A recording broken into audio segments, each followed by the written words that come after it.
Das Thema Dieselgate lässt die deutsche Autolobby einfach nicht los. In all den letzten Monaten und Jahren, muss man mittlerweile schon sagen, kommen immer wieder neue, wirklich fragwürdige und hanebüchende Sachen ans Tageslicht. Und man fragt sich jedes Mal, kann das wirklich sein, dass dieses Management oder diese verantwortlichen Personen dort so verantwortungslos sind und glauben die wirklich, dass die auf Dauer die Öffentlichkeit und die Bevölkerung so für dämlich verkaufen können? Nun, der Erfolg gibt ihnen anscheinend noch immer recht, denn an den Umsatzzahlen mangelt es ihnen ja momentan nach wie vor nicht. Und da fragt man sich schon, warum fallen so viele Kunden auf diese Unternehmen herein? Klar, zu jedem, der betrügt, gehört auch derjenige, der sich betrügen lässt. Nun, jetzt sind einige neue Dinge ans Tageslicht gekommen und die sind nochmal eine neue Liga der Abstrusitäten. Es ist bekannt geworden, dass in den USA Versuche an Menschenaffen durchgeführt wurden, um zu zeigen, dass Dieselabgase doch gar nicht so schlimm sein sollen, was natürlich völliger Humbug ist. Wer das wirklich noch glaubt, der glaubt auch noch ganz andere Dinge und ich möchte gar nicht wissen was. Und über die Tierversuche hinaus soll es auch Menschenversuche gegeben haben. Vor ein paar Tagen titelten einige Medien, dass es in Zusammenarbeit mit einer Einrichtung der Uniklinik Aachen auch menschliche Probanden gegeben haben soll, auf freiwilliger Basis, gesunde Leute, die Stickoxidemissionen ausgesetzt wurden in einem gewissen Zeitraum von etwa 3 Stunden. Und man hat auch diese Ergebnisse wohl dazu verwendet, um vermeintlich zu zeigen, dass es keine gesundheitlichen Risiken durch Dieselabgase gibt. Die Uniklinik Aachen hat zwar mittlerweile klar gesagt, dass es bei dieser Studie nicht um die Auswirkungen von Dieselabgasen gegangen sein soll, sondern um die Auswirkungen von Belastungen am Arbeitsplatz. Dennoch spricht vieles dafür, dass die deutsche Autolobby auch diese Ergebnisse dazu verwendet haben soll, um diese vermeintliche Nichtschädlichkeit von Dieselabgasen nachzuweisen.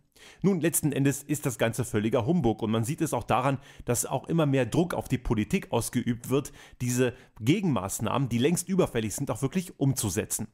So hat gerade diese Woche ein Gericht in München den Freistaat Bayern zu einem Zwangsgeld verklagt und hat damit nochmal Druck ausgeübt, endlich eine gesetzliche Regelung wirklich umzusetzen, nämlich die Vorbereitung von entsprechenden Schutzmaßnahmen der Bevölkerung in Form von Fahrverboten. Solche Fahrverbote sind natürlich extrem unpopulär und immer wieder schieben sich alle möglichen Beteiligten, einmal einerseits die Politik, dann wieder die Autoindustrie und die Autolobby, den schwarzen Peter zu. Wir können ja um den heißen Brei reden, aber letzten Endes die eigentlichen Verantwortlichen sind die Macher in der deutschen Autoindustrie. Wer dreckige und nicht korrekte Produkte auf den Markt bringt, ist auch dafür verantwortlich, diese wieder richtig hinzubiegen. Und irgendwelche schummeligen Software-Updates helfen da ganz sicher gar nicht. Was man hier sehr, sehr gut erkennen kann, ist, dass die deutsche Autoindustrie mit ihren entsprechenden Handlangern in Politik und auch ihrem Lobbyverband wirklich alles dafür tut, diesen wichtigen Industriezweig komplett vor die Wand zu setzen. Sie tun wirklich alles, um diese alte Technologie, solange es irgendwie geht, noch am Leben zu erhalten und machen es damit ihren Wettbewerbern in den USA oder China, Japan oder Korea oder auch in Frankreich extrem leicht. Die Welt drumherum ist da sehr viel weiter und es ist einfach völlige Ignoranz, die da sichtbar wird, indem man wirklich diese kompletten Neuerungen vollständig ignoriert. Klar, sie machen hier und da ein bisschen Elektroantrieb und erzählen auch, was sie alles Großes vorhaben, nur das, was sie heute erzählen, können viele Wettbewerber bereits heute in der Realität umsetzen. Der Verband der deutschen Autoindustrie, kurz VDA, wird nicht müde, immer wieder zu betonen, wie wichtig doch die Autoindustrie in Deutschland sei und dass da über 600.000 Arbeitsplätze auf der Kippe stünden und dass sie genau das Richtige täten, um diese Arbeitsplätze zu bewahren.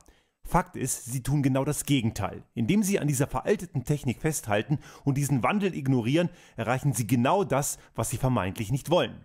Der Professor Dudenhöfer von der Universität Duisburg-Essen hat das mal sehr schön umschrieben.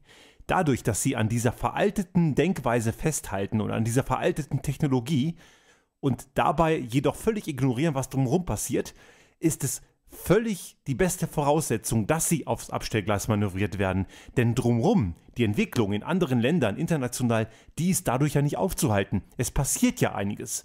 Und wenn man diese Dinge, die drumherum passieren, ignoriert und sich damit nicht beschäftigt und selbst diese Wege auch geht, und zwar gestalterisch, dann wird man irgendwann abgehängt und gehört irgendwann unweigerlich zum alten Eisen.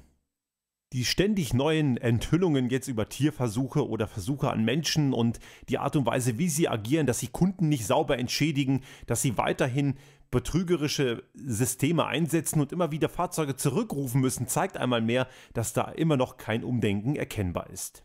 Ich sehe hier im Wesentlichen zwei Gründe, warum da nichts passiert. Der eine ist, dass die Incentivierung der entscheidenden Manager überhaupt gar nicht auf die Langfristigkeit ausgerichtet ist. Denn sollte das ganze Ding mal wirklich vor die Wand gehen und die deutsche Autoindustrie ein Riesenproblem bekommen, haben diejenigen, die heute im Amt sind, überhaupt nichts mehr zu befürchten, denn die werden längst in ihrem nicht wohlverdienten Ruhestand sein und werden entsprechend üppige Boni bekommen haben. Also letzten Endes für sie vollkommen irrelevant, denn sie handeln eben nicht wie Unternehmer, sondern wie ganz klassische Manager, die kurzfristig denken. Und man muss hier ganz klar sagen, kurzfristig sind hier auch 5 oder 7 Jahre. Von langfristig kann hier überhaupt keine Rede sein. Und ein anderer Punkt, und der bereitet einem viel mehr Sorgen, ist die Tatsache, dass viele Entscheider in den Chefetagen der Autolobby und auch der Automobilkonzerne offenbar sich gar nicht vorstellen können, was da passiert. Man kann ihnen also nur bedingt einen Vorwurf machen, denn vielleicht sind sie gar nicht dazu in der Lage, intellektuell zu erfassen, was sich eigentlich gerade in der Gesellschaft und in der Automobilwelt wirklich dreht. Man sieht ja immer wieder, dass sie glauben, wenn sie über Tesla reden, über einen Automobilhersteller zu reden. Doch Tesla ist kein Automobilhersteller, sondern ein Anbieter von Mobilitätsdienstleistungen mit angeschlossener Stromproduktion. Das Automobil, was sie heute auch als Lifestyle verkaufen, ist lediglich ein Mittel zum Zweck für eine übergeordnete, langfristigere Vision.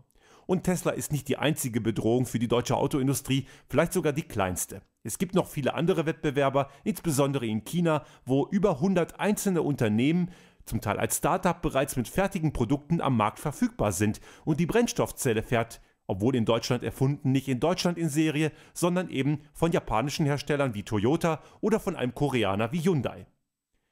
Es ist sehr bedenklich, dass dort dieses Umdenken nicht stattfindet und ich denke, dass hier die Kunden gefragter sind denn je. Man muss leider davon ausgehen, dass ein Umdenken erst dann stattfinden wird, wenn die Umsätze entsprechend reduziert sind. Solange sie allerdings noch dicke Umsätze machen, werden sie sich vermutlich nicht bewegen. Ich kann hier also nur an Kunden appellieren, die momentan in der Situation sind, ein Fahrzeug anschaffen zu müssen, vielleicht einmal mehr darüber nachzudenken, wem sie ihr Geld geben und wie sie künftig Mobilität gestalten wollen.